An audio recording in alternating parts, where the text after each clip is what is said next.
Mbak Yeni sebagai salah satu pejuang HAM, sebetulnya akar permasalahan HAM itu di Indonesia itu apa, Mbak? Yang sampai sekarang apa PR yang belum terselesaikan? Akar permasalahannya adalah masih banyak hak-hak warga negara yang belum diberikan oleh negara, walaupun secara legal sudah dijamin oleh konstitusi. Hak untuk berpendapat kadang masih dirintangi, ya. Tapi ini juga bukan oleh negara dalam artian aparat, ya. Karena pelanggar HAM di Indonesia sendiri terbagi menjadi dua macam. State actors dan non-state actors, aktor negara dan aktor bukan negara. Itu biasanya kita membuat penelitian, kita kategorikan dalam dua hal itu. Aktor bukan negara misalnya adalah ormas-ormas yang melakukan sweeping, yang melakukan razia-razia dan lain sebagainya, lalu melakukan tindakan-tindakan perusakan dan lain sebagainya. Itu aktor bukan negara. Lalu ada juga aktor negara. Misalnya dari aparat keamanan tidak memberikan izin untuk berekspresi, atau juga bahkan melakukan tindakan kekerasan yang berlebihan dalam melakukan penegakan hukum, itu juga ada.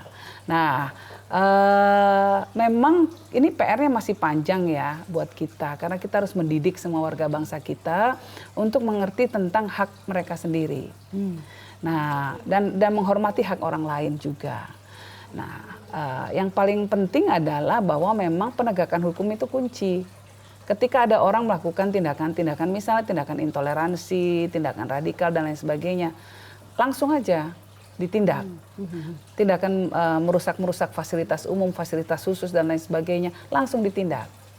Nah, kuncinya adalah memang adalah penegakan hukum yang tidak pandang bulu. Harus sama tajamnya ke atas dan ke bawah. Yang kedua, tantangan kita HAM ini juga hubungannya sama perilaku koruptif di Indonesia. Korupsi ini masih menjadi isu besar sekali, masih menjadi tantangan besar dan merasuk ke semua lini. Sehingga kadang-kadang ini juga nyambung ya. Jadi karena melindungi kepentingan kelompoknya, melindungi kepentingan tertentu, kemudian terjadi pelanggaran HAM. Itu juga terjadi. Nah, jadi panjang ya. Nah, kalau kita lihat misalnya contoh paling gampang yang lagi crash ini masalah Papua. Ya. Di sana ada kekerasan yang terjadi. Kekerasan dilakukan oleh siapa? Oleh tiga pihak. Yang pertama oleh aparat negara, yang kedua dilakukan oleh gerakan separatis OPM, yang ketiga antara sesama warga masyarakat sendiri. Nah, kalau dari data yang saya pernah membaca sebuah laporan yang dikeluarkan oleh Lowy Institute, ini sebuah think tank yang berbasis di luar negeri internasional ya. Mereka mengeluarkan laporan yang memperlihatkan bahwa pelanggaran atau kekerasan yang lebih banyak terjadi di Papua itu dilakukan justru oleh kelompok separatis. Nah, ini menarik bagi kita gitu ya. Nah, tapi ada juga kekerasan yang dilakukan oleh sesama anggota masyarakat sendiri, antara orang asli Papua, antara suku ada pertikaian, lalu antara orang asli Papua dengan pendatang ada pertikaian.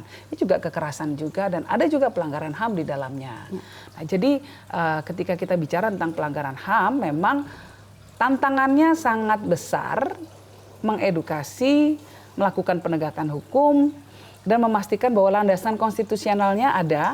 Ya, untuk memastikan bahwa semua orang haknya dilindungi.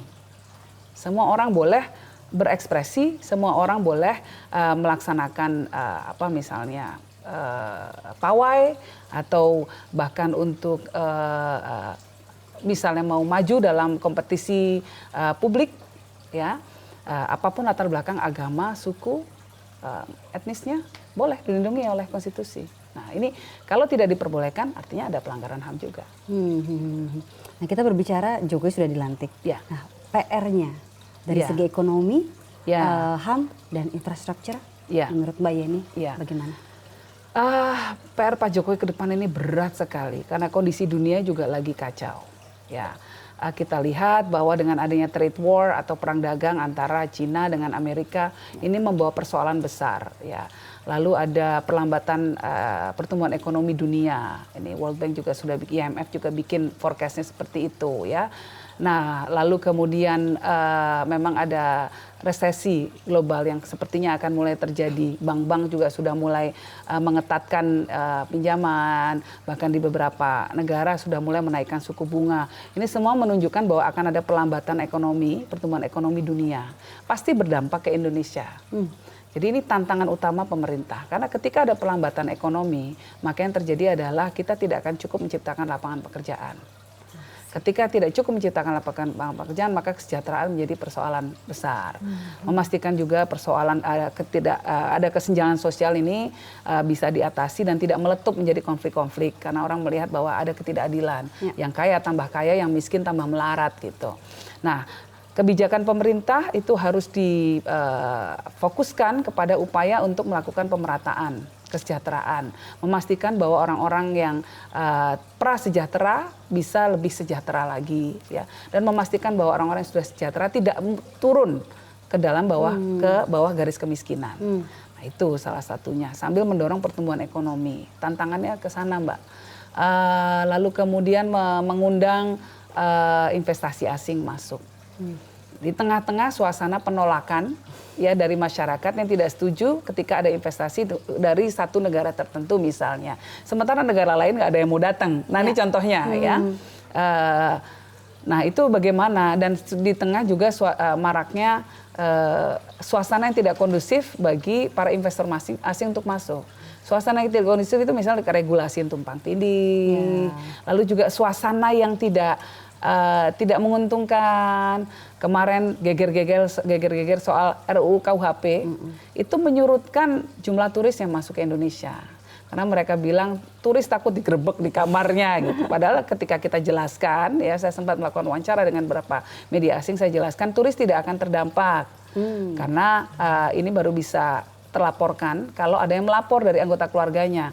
Tapi kan beritanya di luar yang terjadi adalah turis di Indonesia bisa ditangkap kalau tidak menikah gitu. Nah, hal-hal seperti ini sangat menyurutkan sekali dunia pariwisata. Dunia pariwisata. Padahal dunia pariwisata menjadi salah satu penggerak ekonomi di seluruh dunia sekarang. Arab Saudi saja baru mau memberikan visa turis. Biasanya nggak pernah mau. Dalam sepanjang sejarah Saudi nggak pernah mau. Sekarang mau nggak mau. Karena dia harus dapat revenue atau pendapatan baru, sumber pendapatan baru. Nah, itu satu. Kalau dari segi HAM, ya kita masih berhadapan dengan masih ada kesenjangan antara teori ya dengan praktek.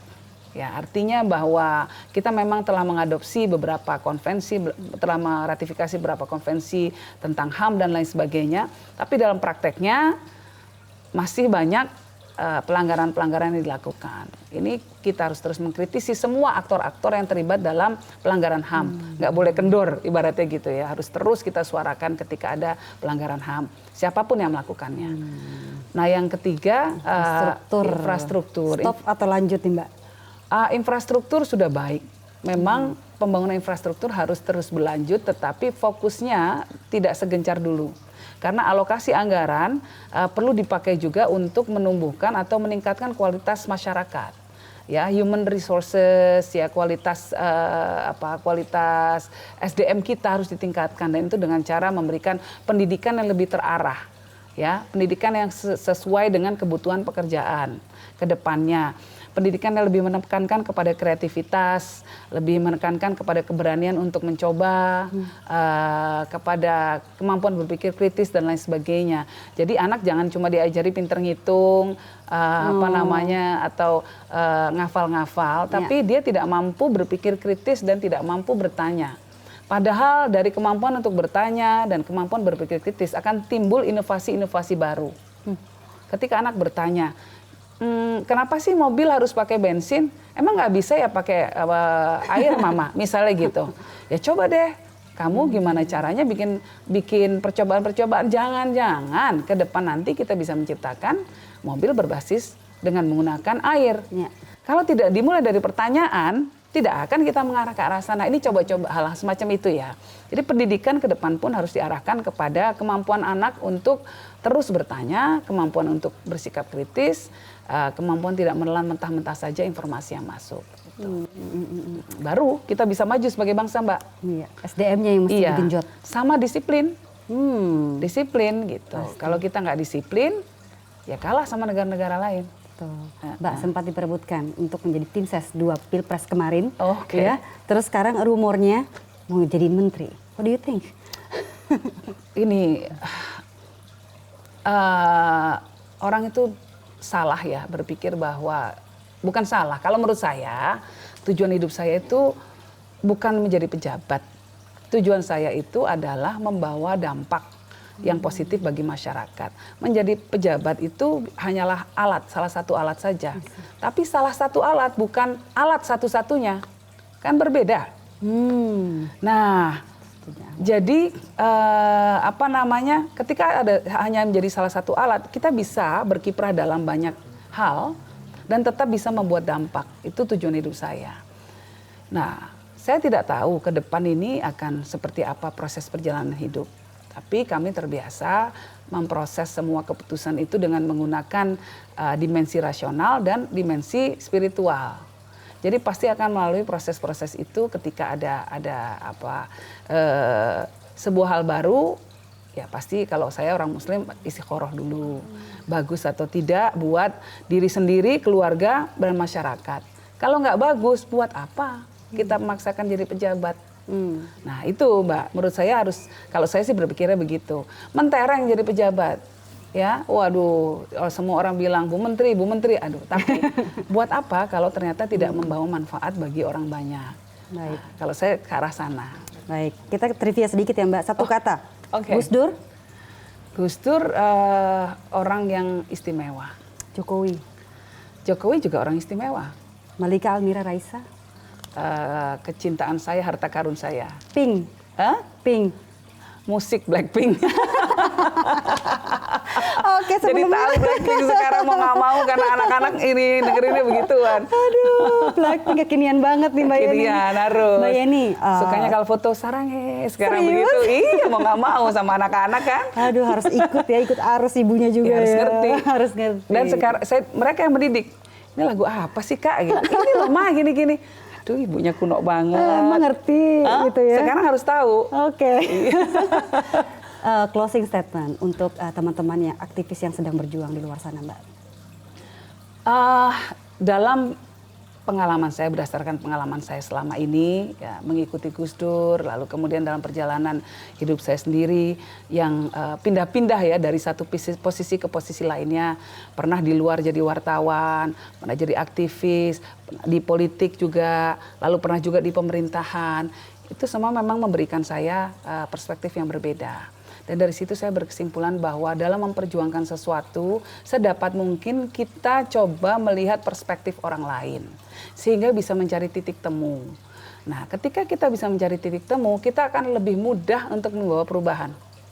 Kalau kita keras-kerasan hanya dari sudut pandang kita sendiri, biasanya akan bertemu dengan resistensi yang kuat juga.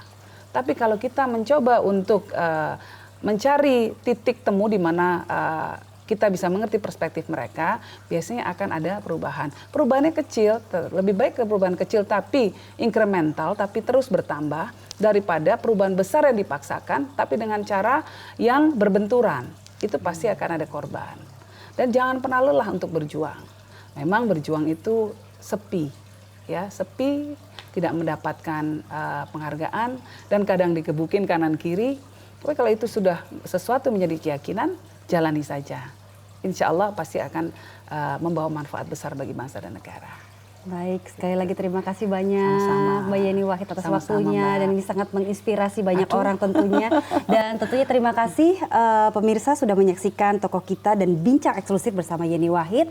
Dan jangan lupa menyaksikan Tokoh Kita minggu depan. Saya Dian Mirza, terima kasih dan sampai jumpa.